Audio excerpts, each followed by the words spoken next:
Hey everybody, I'm Tom Vasel. Welcome to Week in Review, a video that we put out every week, which is an index of the Dice Tower the previous week. We tell you short descriptions of all the different videos, and then you go, I'd like to see more of that. And then you can click the link in the description below. Or you can say, that's enough I need to know about that. And then you can click a different link, I guess, in the description below. Here we start! Hey everybody, I'm Garcia. Here's what I did last week. So I did a video talking about BCW Supplies, which is a line that makes bit boxes, and they make bit trays, and they make things for playing cards and collectors and things like that. So I looked over a spread of their products and gave you some impressions. And then I reviewed a few games. So I reviewed, together with everybody else, First Empires, which I rated 7.5 out of 10.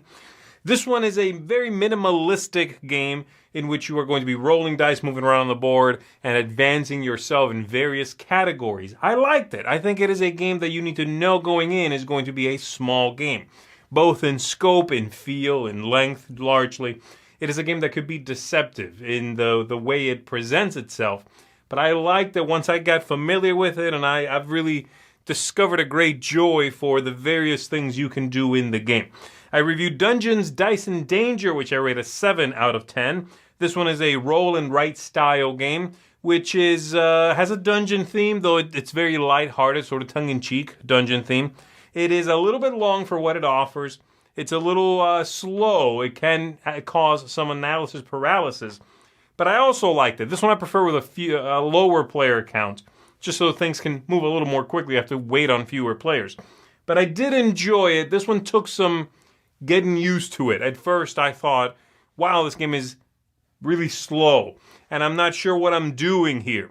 But I got familiar with it, and I've started to really enjoy it. So there you go. And then lastly, I reviewed Seasons of Rice, which I rated a 6 out of 10. This one is a wallet game from Button Shy. And it's got a great theme. It's got beautiful artwork. It's a drafting, sort of card drafting game in which you're building up a region with the cards behaving like tiles.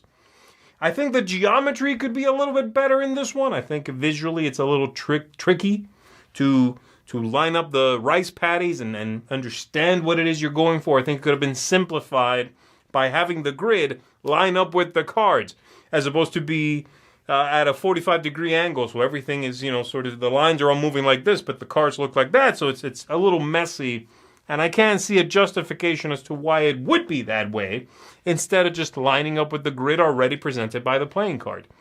But I like the game. It's quick filler, it's fun, again, nice theme, and it works out pretty well. Nice replayability in that little box, too. So there you go, that's it for me, Z Garcia. See you on the next one. Hey everybody, Chris Yee here. This week I did a video called 6 Awful Didactic Bible Games. That's a lot of adjectives, which basically means these are 6 games that are meant to teach Christian Bible-type values and knowledge and stuff. I make fun of them as games, but I also talk about why I don't like this as a product model and their lack of educational value. I try to be thoughtful and also make fun of the games. So there's that. I also did a rapid-fire roundup, which was I took a look at 11 games that I played recently. Other folks have already reviewed. But, those are always fun. Talk about them from the game I enjoy the least to the one I enjoyed the most. So go check that out.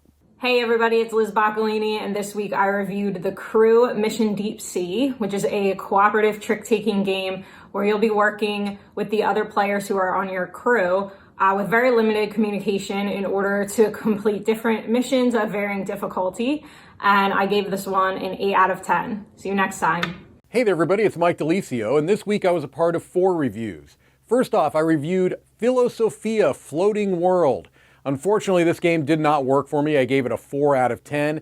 It's a little frustrating because I feel like there's a good game hidden in there, but there was a simultaneous play, was a suggested way to play, when I think it's much better as a turn-based game.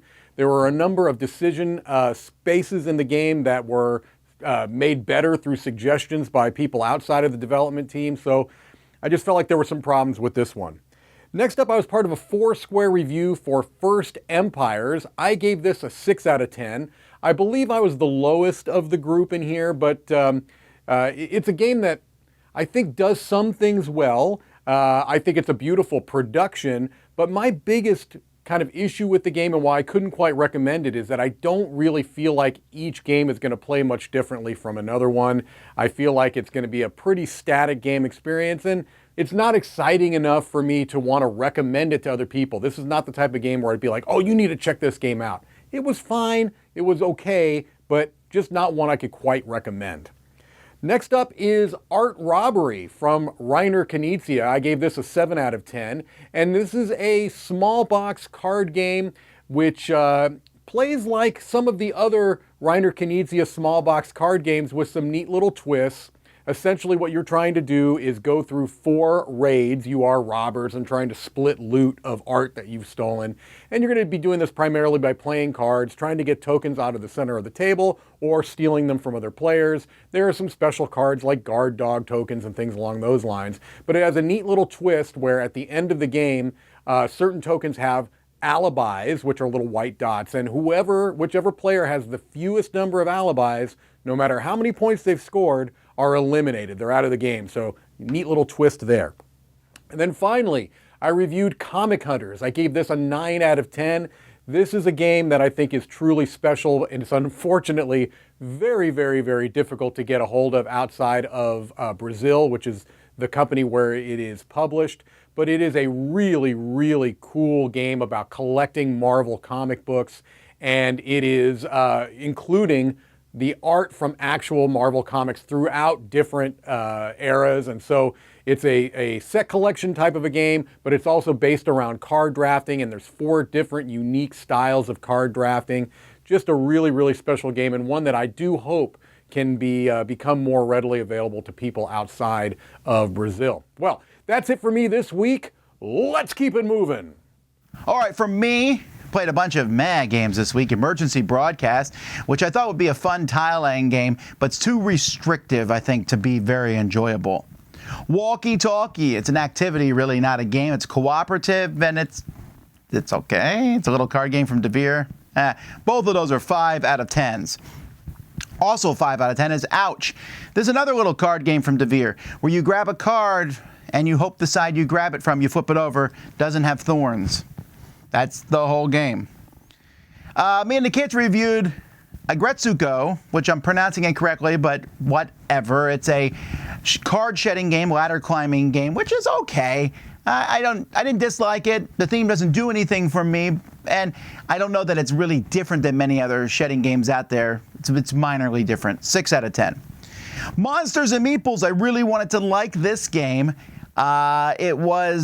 It's just you're pulling these meeples from a bag and doing worker placement and fighting monsters. Sounds really cool. You can upgrade, but it's clunky, and I don't think there's enough decision space in the game. 6.5. Almost. Secret Squad, a little party game that's very simple and easy to play. You're going back and forth. Not back and forth. I don't know why it's back and forth. You're answering some questions, and people are trying to guess who your personality based on those questions. It's hard to explain. Watch the review. The Wizard of Oz. This is an adventure book game where you are going through cooperatively. We played this one live here in the Dice Tower, and I really enjoyed it. It does bring the Wizard of Oz theme to life. It's a fun, family-weight cooperative game. 7.5. Caesar, the sequel to Blitzkrieg. I really like this game. Right now I'm giving it an 8 out of 10, although that rating could go up. I wish it looked nicer, but as it is, it's very fast, great 2-player game. And Villainous, Bigger and Badder. This one I gave a 7.5 to. This is the newest expansion for Villainous. A lot of fun. Adds 2 of the Pixar villains to it. From the one from... wow, my mind just went blank. The superhero villain, and Lotso from Toy Story 3. And Syndrome. Sorry, got it. And also Madam Mim. Anyhow, so those are the reviews that I did this week. I also started a new series, All the Fixins, where I talk about how I store games or how I upgrade games in the Dice Tower library. This week we started with Funkoverse. And then we did a top 10 list of our top 10 games for 6 players. We're still putting up videos from our Spring Spectacular. I did my top 10 publisher list this week was CGE games. And then I talked about Last Light from Roy, and we did all our different other videos, crowd surfing, board game breakfast. Check them out. I hope you enjoyed it. We have more stuff coming for you this week. Until next time, I'm Tom Vasel, and this has been Week in Review on the Dice Tower. Hey there, everybody. It's Mike DiLisio, and this week I was a part of 4 reviews. First off, I reviewed...